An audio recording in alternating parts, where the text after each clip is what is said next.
মদ নিয়ে কথা বলে শেষ করার মতো না। অ্যাকচুয়ালি যারা রেগুলার মদ খায় তারা প্রশ্নটা হচ্ছে যে তারা একসময় ছাড়তে পারে না কেন। মদ হচ্ছে এমন একটা জিনিস, সে অ্যাকচুয়ালি আলটিমেটলি সেটা একটা নার্ভাস সিস্টেমের উপর এফেক্ট করে। যারা প্রথমে কি হয় অ্যাকচুয়ালি মদ খেলে, এটা বলে তো এক কথা শেষ করা যায় না। তো শর্টে যদি আমি বলি যে মদে অ্যাকচুয়ালি থাকে ইথানল।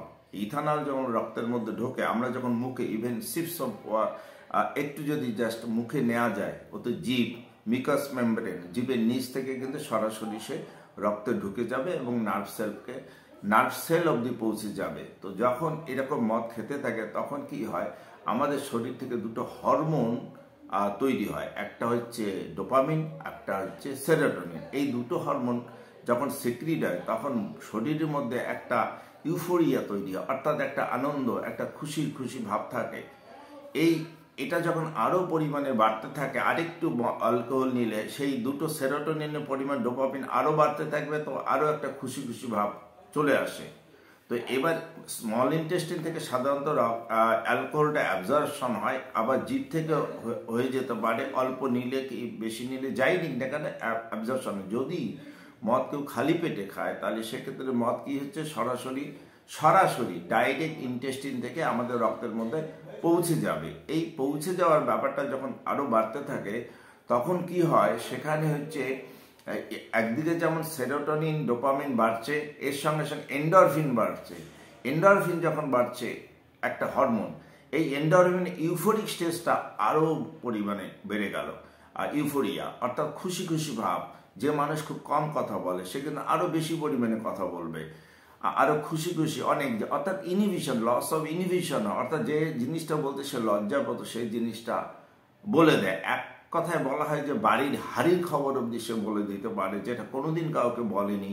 সে সত্যি কথা বলে দেয়, কি করেছে জীবনে না করেছে এসব কথা বলে। এটা হচ্ছে ইউফোরিক স্টেজে হয়। এবার এই এই ইউফোরিক স্টেজটা চলতে চলতে সে যখন আরও একটু পরিমাণে মদের পরিমাণটা বাড়িয়ে দেবে, তখন আরেকটা হরমোন সেখানে তৈরি হয়, তার নাম হচ্ছে গাবা। এই গাবা রিসেপ্টরের উপর এফেক্ট করে, এই নার্ভ সেলের উপর এটা এফেক্ট করবে।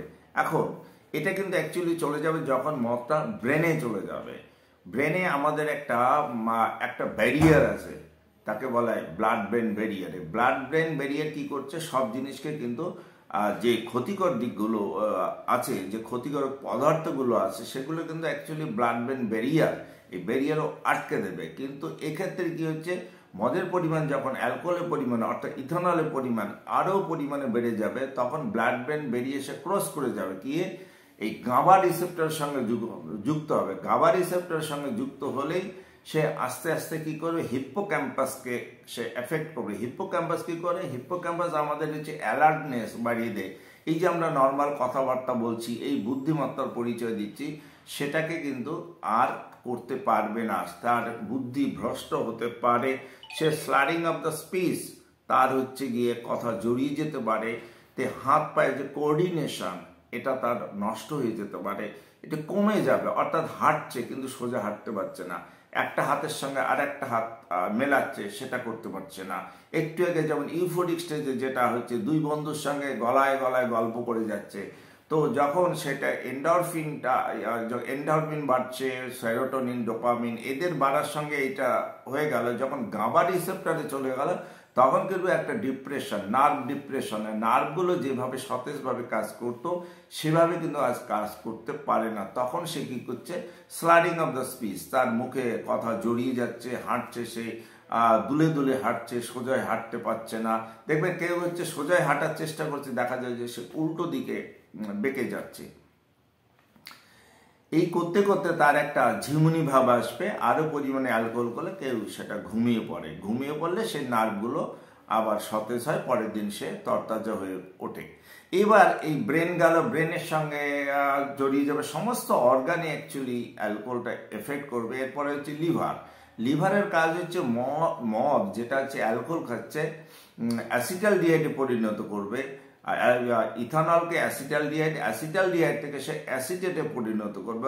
অর্থাৎ সেটা হচ্ছে লিভার ওকে রিলিজ করে আমাদের হচ্ছে ইউরিন দিয়ে কিডনির মাধ্যমে সেটা বাইরে বের করে দেবে। যদি এই মদের পরিমাণটা বাড়তে থাকে তো সেই অ্যাসিটালডিহাইডের পরিমাণ কিন্তু আরও বাড়তে থাকবে। অ্যাসিটালডিহাইডের পরিমাণ, অ্যাসিটালডিহাইড অ্যাকচুয়ালি খুব ক্ষতিকর জিনিস, খুবই ক্ষতিকর জিনিস।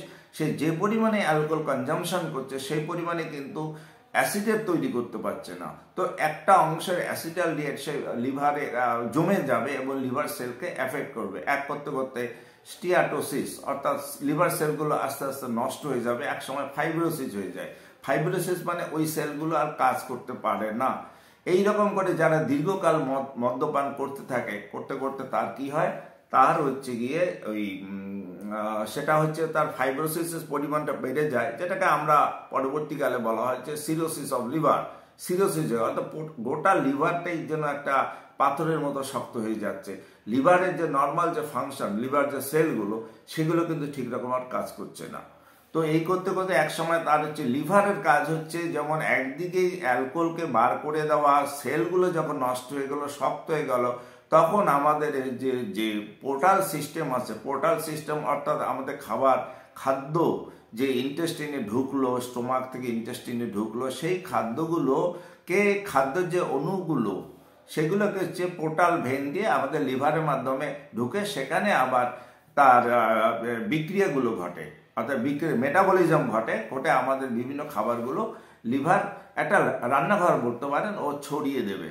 তো সেক্ষেত্রে কি হয়, যখন লিভারটা শক্ত হয়ে যাচ্ছে তখন কিন্তু ইন্টেস্টিন থেকে জল সহ অর্থাৎ রক্তের যে যাই থাকুক না কেন, খাবার দাবার, অ্যালকোহল সবকে ও ঢুকিয়ে নিচ্ছে, নিয়ে আমাদের সেটাকে পরিপাক ক্রিয়ার মাধ্যমে আমাদের শরীরকে সুস্থ রেখে সে আমাদের পুরো জীবন চক্রটাকে অর্থাৎ সুস্থ জীবনটাকে সে ভালো রাখে। যখন লিভার সেলগুলো নষ্ট হলো, সিরোসিস অফ লিভার হলো, তখন পোর্টাল ভেন দিয়ে কিন্তু সেই পরিমাণ রক্তের উপরে উঠতে পারছে না, কারণ ও সেখানে গিয়ে লিভারের মধ্যে গিয়ে লিভার সেলের মধ্যে চেপটে গেছে, পোর্টাল ভেন দিয়ে জলটা আর উঠবে না। তখন দেখা যাচ্ছে সেটা অন্যদিকে একটা ফ্লোটা উল্টো দিকে গিয়ে লিভারের মধ্যে জল, লিভার থেকে আচ্ছা অ্যাকচুয়ালি পেটের মধ্যে জল জমতে থাকে, যেটাকে আমরা পরবর্তীকালে বলি যে অ্যাসাইটিস, অর্থাৎ জল পেটটা একটা ঢাউস একটা পেট নিয়ে একটা মানুষ এলো, তো সেটাকে বলে অ্যাসাইটিস। যখন এই অ্যাসাইটিস হয়ে যাবে কোনো মানুষের, বুঝতে হবে তার লিভার কিন্তু অনেকটাই নষ্ট হয়ে গেছে, প্রায় শেষের দিকে।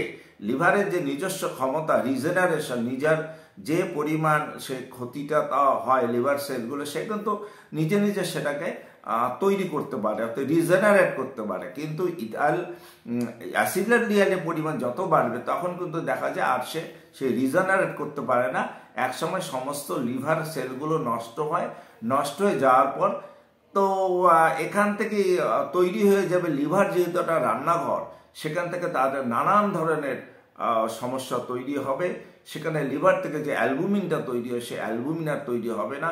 অ্যালবুমিন তৈরি না হলেই এইরকম শরীরের দুর্বলতা থেকে শুরু করে শুকিয়ে গেছে তার চেহারা চেঞ্জ হয়ে যাবে, ম্যালনিউট্রিশন হবে, নানান ধরনের সমস্যা তৈরি হবে, এবং সেখান থেকে তার এন্ড স্টেজের দিকে মানুষটা অ্যাকচুয়ালি এন্ড স্টেজের দিকে যাবে। তাকে কিন্তু সেই লিভার আর চেঞ্জ করা বা লিভার চেঞ্জ না করলে, লিভার না পাল্টালে তাকে কিন্তু পুরোপুরি সুস্থ করে আর তোলা যায় না, কারণ লিভার সেলগুলো সম্পূর্ণ রূপে এখানে ড্যামেজ হয়েছে।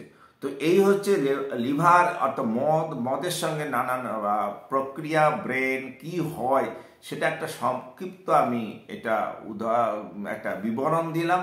তো এখান থেকে আমি একটা কথা বলতে চাইছি, যারা মদ্যপান করেন তারা কখনোই বেশি পরিমাণে পান করবেন না, খুব কম পরিমাণে পান করবেন, এবং ধীরে ধীরে স্লো, কখনো বেশি অ্যালকোহল নেবেন না। তাতে যেমন একদিকে আপনার লাইফস্টাইল, সোশ্যাল লাইফস্টাইলটাও খারাপ হয়ে যাবে, লোকে আপনাকে খারাপ বলবে, অন্যদিকে আপনার সমস্ত অর্গান ড্যামেজ হবে। লিভার তো সবার আগে যাবে, এরপরে কিডনিও চলে যাবে, হার্ট গন্ডগোল হয়ে যাবে, হার্টের নানা সমস্যা দেখা দেবে। সুতরাং অ্যালকোহল থেকে বিরত থাকতে হবে। যারা ছাড়তে পারবেন না তারা অবশ্যই পরিমাণ কমিয়ে দেবেন, সপ্তাহে 5 দিনের বেশি কখনোই নেই, পারলে একেবারেই বন্ধ করে দেবেন। নমস্কার, আমি এতক্ষণ কথা বলছিলাম ডক্টর শান্ত বর্মন, কনসালটেন্ট ফিজিশিয়ান।